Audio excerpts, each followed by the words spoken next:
Hello and welcome to the Avari Lab. My name's Wes Parks. I'm a trainer at Avari Fitness LLC, owner of the company, and today I'm going to do a short demonstration of some of my favorite exercises that I like to do with this VIPR Pro. So the VIPR Pro is spelt VIPR. You can get these off Amazon, and as an in-home training specialist I find these tools to be really practical for in-home use. So this one in particular with the yellow band, it weighs 10 pounds. So around about 10 pounds, it's 4 kg. So you can see the number 4 there.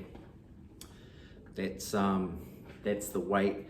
And they come in various weights. The suite of exercises I'm going to show you right now are appropriate for this weight. Some of the heavier ones take some of this syllabus out because they're too heavy, but still extremely practical. And what I like about them is they're made of reusable plastic.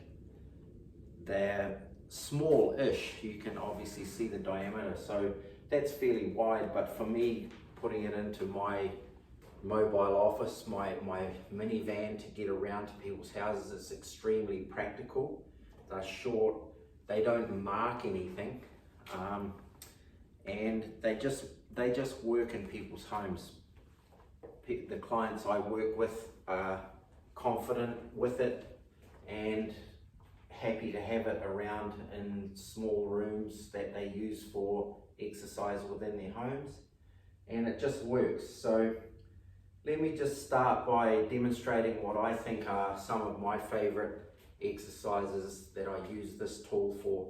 I'm going to switch into forward facing and profile for some of this stuff. So generally what I like to start with, I'll go in order, not of preference, but just in a sequence of exercises that make sense. So you might start with RDLs or good mornings, and in profile all that is from shoulder height. I like to engage the core and start warming up the shoulders, send the hips back, keep the legs straight-ish, not hyper-extended, but just knees unlocked, hips back and hinge over, stretching out that posterior kinetic chain.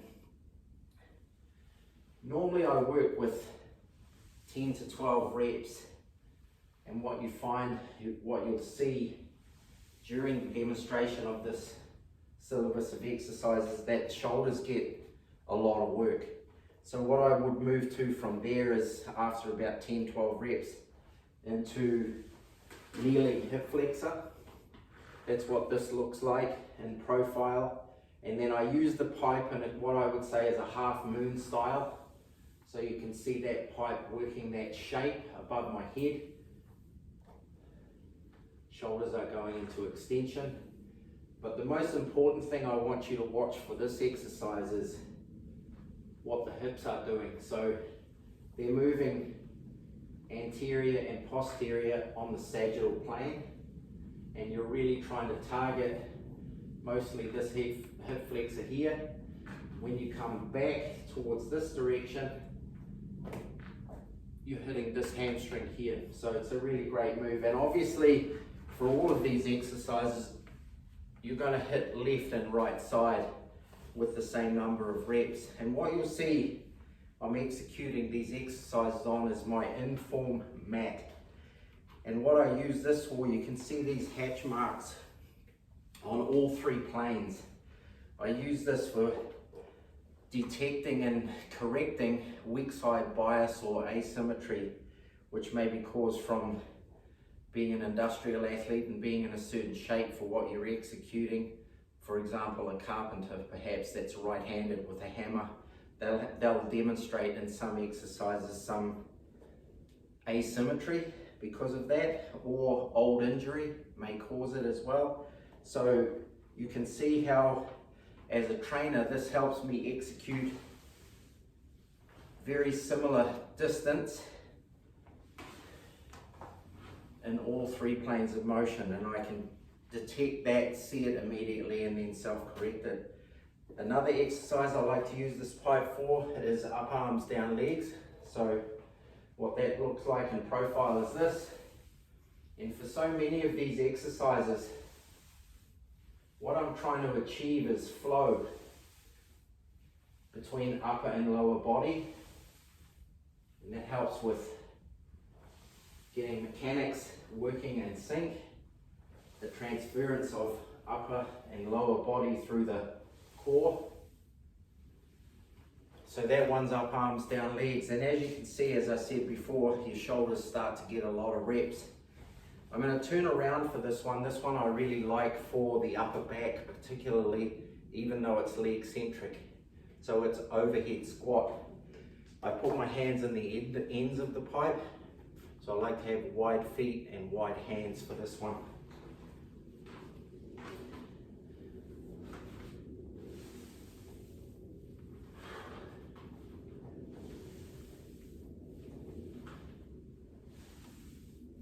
So in profile, I'm trying to keep the elbows around about the line of the ears.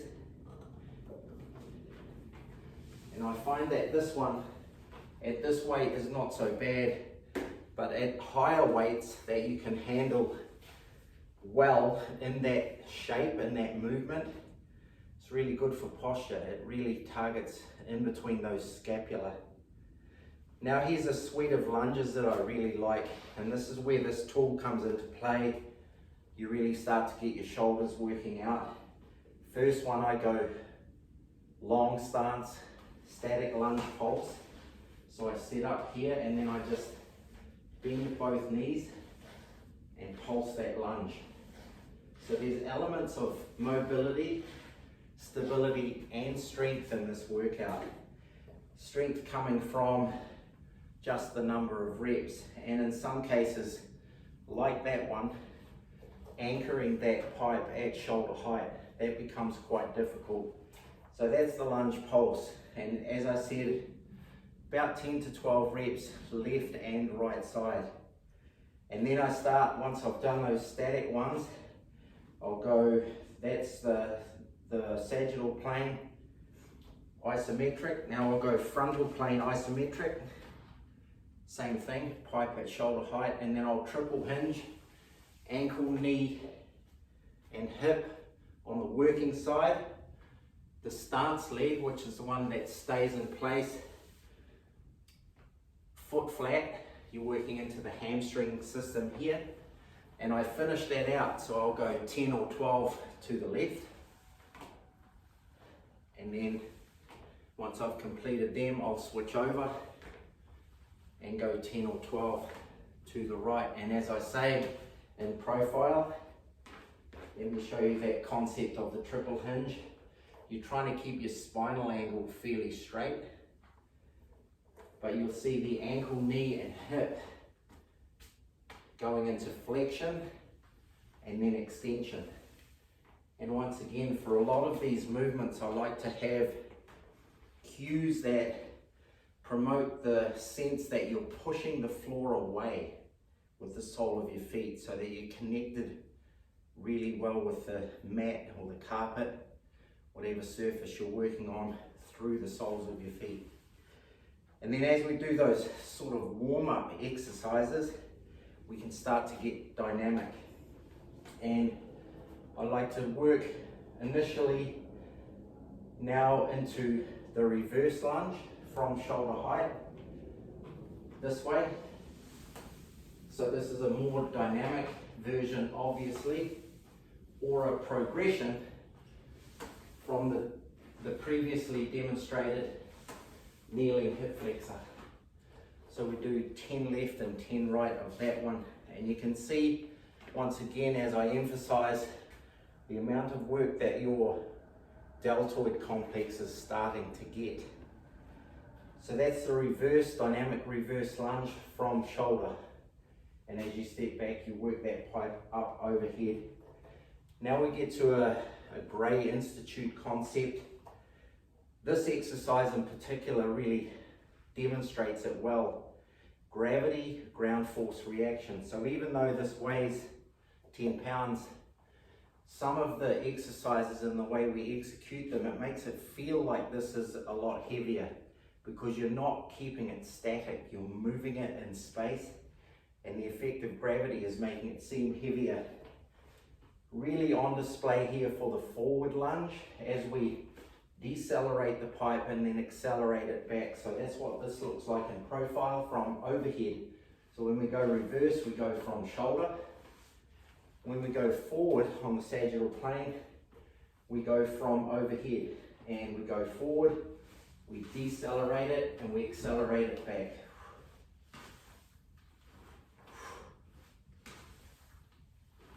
And as I say, using the inform mat, we're trying to keep that distance symmetrical if we can. If as the trainer we see an asymmetry, a further distance one side to the other, then we can address that. And it's not about perfection, but it's not about training into potential injury either. So when we see it, got to identify it and see is it within reasonable bounds of acceptance. So if it's really stark, we would need to have a conversation about whether that's caused by an injury or something like that. If it's fairly close, we can, as long as we've had that conversation, we can leave it, and even though we need to pay attention to it, not be necessarily anxious about that. So that's the forward lunge from overhead. Now we'll go for a transverse exercise. This is a fixed stance. We toe the front foot in, which is rather than have it directly pointing up the sagittal plane, we toe it in. And the back foot we can have directly up that sagittal plane, and then we're at shoulder height. We go into a transverse rotational movement, and it's quite hard to keep that pipe at that height. I'm going to turn away from the camera now so you can see what happens to the thoracic spine in this movement. Really great movement for spinal health and posture. So you'll see that back foot staying straight up the sagittal plane, that front foot toed in, pipe fixed with straight arms at shoulder height, rotating around, working into end range. Note the action of the hips. The hips are really working around on that transverse plane, which is in part why I have these circles printed on this mat here to promote that matrix of movement. So that's what I call open side thoracic spine. Now I'll go for a dynamic frontal movement, frontal plane movement. So I start from the middle of the mat. Once again, we did the isometric part earlier on, stepping to the right, going into balance. So triple hinge as we go into flexion and extension of that right leg, and then we'll use this left leg as the stance leg, going into that balance component, mobility over here, stability right here, and we're trying to get this up into flexion as we go up. And once again, you can see the action of the shoulder going into flexion and extension, and we would then complete the left side with the same movement. Now to bring in the two concepts, the dynamic frontal with some transverse movement, I'll use the left side for this demonstration since I just used the right for that one. I'm going to move left from what I would call neutral, which is middle of the mat. Step to the left, triple hinge, ankle, knee, hip, and then rotate up and repeat. So once again, I'm moving at a relatively slow tempo, which allows me to keep control. And then with the pipe, as I reach around into that transverse movement, I'm trying to push the pipe with this left hand. I'm trying to push it up, get myself into that end range transverse movement. So I'll turn now and you can see it from the back. Once again, I'll move to the left side.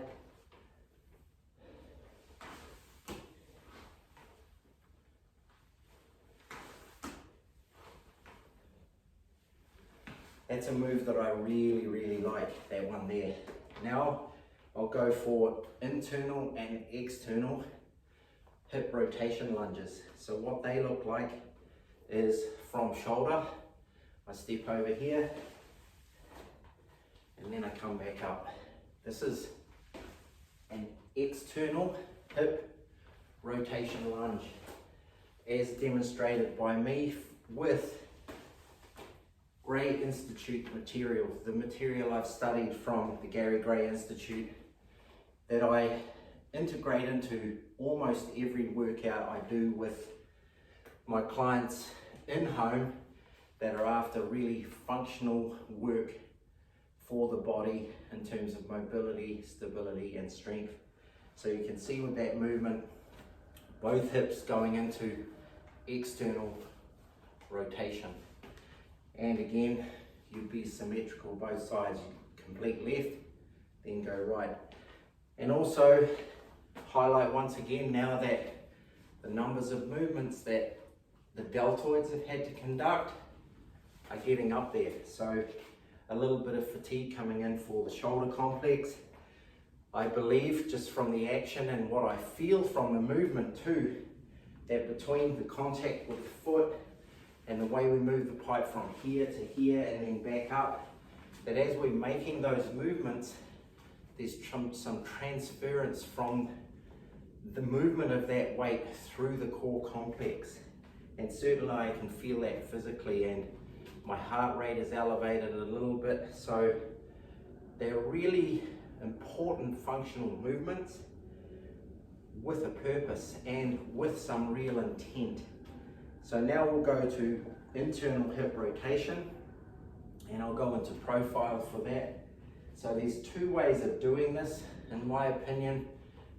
I like what I would call the rear foot movement the best, but there's also a front foot movement too. So what I do is, in terms of cueing, I would say pipe to shoulder height, arms full extension. So you look like that in profile, and you can see a slight, not really aggressive, but a slight athletic stance. And the forward movement is that I make a T with my feet. So I step across, take the pipe around. Step across, take the pipe around. Really important not to move that pipe too aggressively, because as I say, with gravity and the momentum that it gains, it can be a bit aggressive, taking you into end range. So you want to go with a slow tempo so you avoid that. The slow tempo will give you control. So facing forward, what you see is making a T with those feet. Let me put the pipe down, I'll just demonstrate that. Making a T with the feet like that. Both hips now in internal rotation, and you're using the pipe as a driver to just kind of go further into end range of that movement. Really healthy stuff for the hip complex, for the glutes. And if you're a beginner doing some of these movements, maybe without the VIPR Pro, you might just initially use the hands as your driver, and that will create that kind of momentum to get into those movements. As you get stronger and more familiar with them, if you're a beginner, you might experience a little soreness, but as you get stronger and more familiar with them, you can just kind of up the challenge, if you like, to graduate, let's say, to one of these, or you can use dumbbells, for example, and you can get a great effect from using dumbbells as your driver. So let me go, for example, into external hip rotation lunge. Go into here and then come up like that. The dumbbells are great too. But part of the purpose, from my perspective, for this demonstration is to really let you people know about certain tools, especially this one. This VIPR Pro, in my opinion, is just a fantastic functional movement specialist tool. So let's go into rear foot now for the internal hip, and what that looks like is this way. So the front foot is here, rear foot is here. And what's the difference, you might say?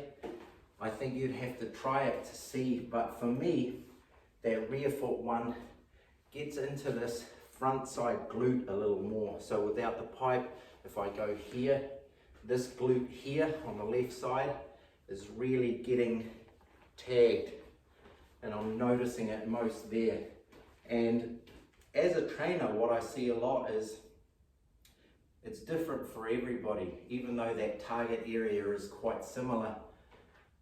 Individual by individual, they might feel an exaggerated sense somewhere else, and that's okay, because everybody's physiology is slightly different, even though the principles of that movement are targeted at a particular area, and in that case, that's that internal rotation.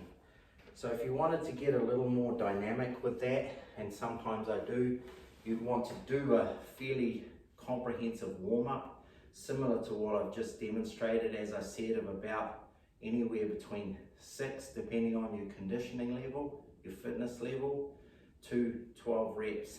And one of the really great Olympic lifts, if you like, is the push press. I like to use that one too. Come down and up, and then if you want a dynamic plyometric spin on that,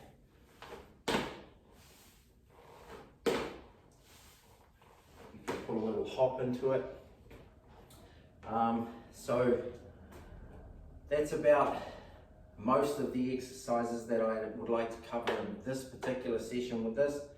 One more for both sides, unilateral RDL. So right at the start we did bilateral, where we went here, send the hips back and come back up. Unilateral is just where you go on one stance leg, and you do the same thing. You hinge the hips, send the hips back, and then hinge over the top. And it really exaggerates mobility and stability elements of that stance leg. So let's see it perhaps sideways from here. Once again, not hyperextended, just a slight bend in that knee. So there you go, that's the one demonstration of how I, as a trainer at VIPR Fitness LLC, use this tool, the VIPR Pro, and a suite of exercises that I execute with a number of my clients with that wonderful tool.